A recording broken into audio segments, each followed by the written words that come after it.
3 mayors, 1 deputy mayor, 2 state legislators, all from the great state of New Jersey, all arrested this morning along with 38 other people as part of a massive federal corruption and money laundering probe, which also swept up a handful of rabbis and a man from Brooklyn accused of conspiring to sell a human kidney.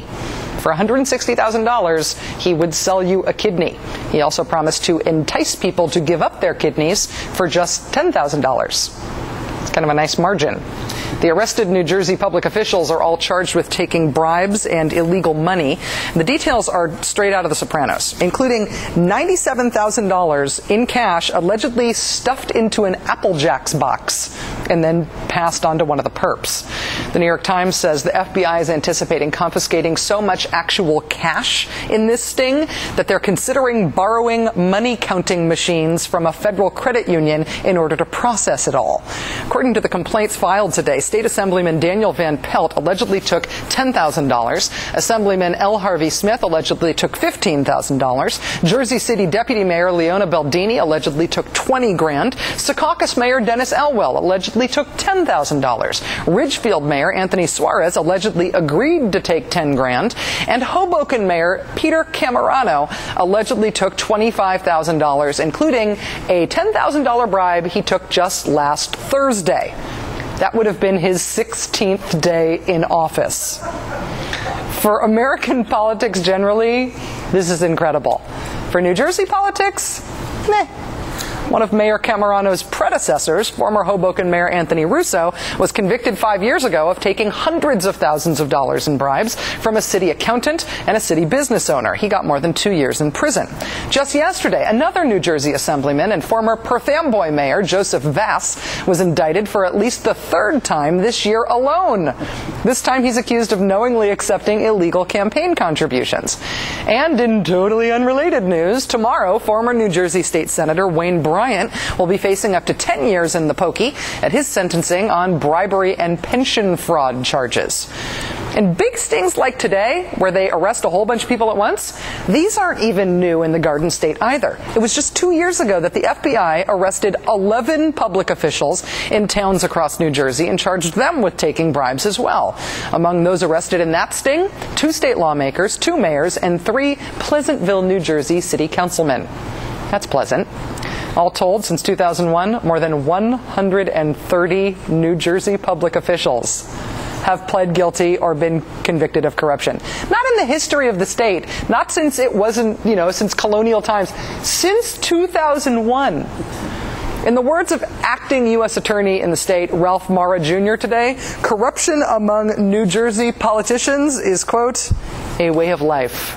Joining us now is Bob Engel, Bureau Chief for Gannett's Trenton, New Jersey office. He's co-author of the book, The Sopranos State, New Jersey's Culture of Corruption. Mr. Engel, thanks for joining us. Oh, I love the show. Thank you for having me. It's great to have you here. I have to imagine, since you wrote The Sopranos State, yes, that not only did today's news not shock you, but the magnitude of it didn't shock you. The only thing that was shocking is they needed more than one bus.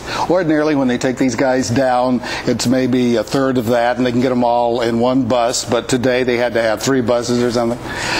But you wonder how long this has been going on. We're asked this all the time, and they're doing Soprano State, the movie. It's going to be a documentary. And so they were going back to research to see where the corruption started in New Jersey. And they found an instance where George Washington, who had to come across to Jersey to fight the British with that ragtag army that he had that was ill-equipped. The people of New Jersey wanted to charge the Revolutionary Army a toll. So George Washington wrote this scathing letter to the then governor of New Jersey and said, "What the hell? We're trying to win a revolution here."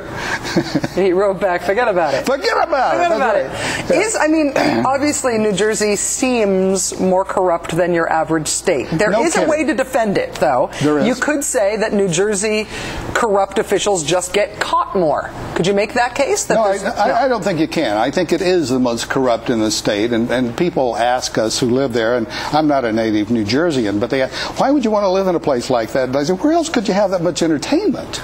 But I think it really is more corrupt, and I think there are many reasons for that. For one thing, we have too much government.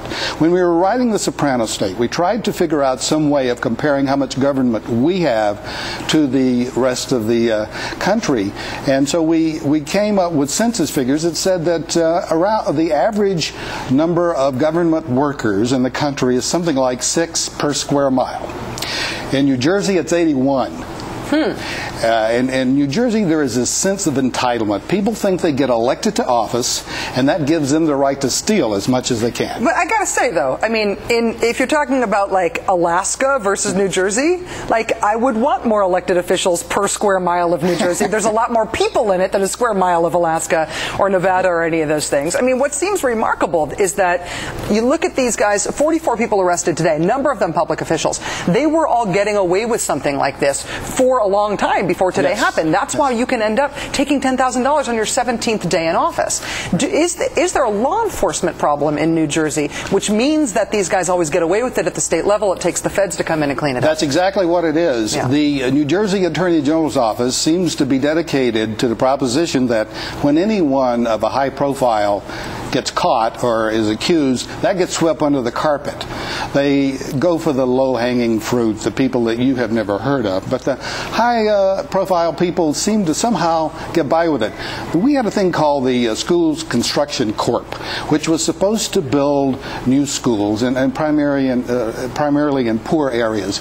They went through $8.6 billion, with a B, in record time and had very little to show for it. Now, no one has ever been held accountable. They even brought in contaminated dirt to build a school on. Then they built the school, then they had to tear it down because they found out it was contaminated dirt. More work. Yeah. Now, shouldn't somebody be held accountable for that? I think so, but it hasn't happened.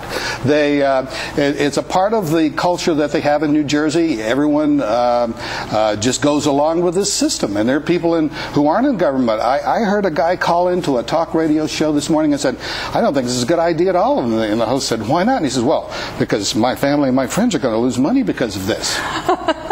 That's one way to make money. Bob Engel, Bureau Chief for Gannett's Trenton, New Jersey office, co-author of The Soprano State, New Jersey's Culture of Corruption, soon to be a documentary we've just learned. Mr. Engel, thanks very much for your time tonight. My pleasure.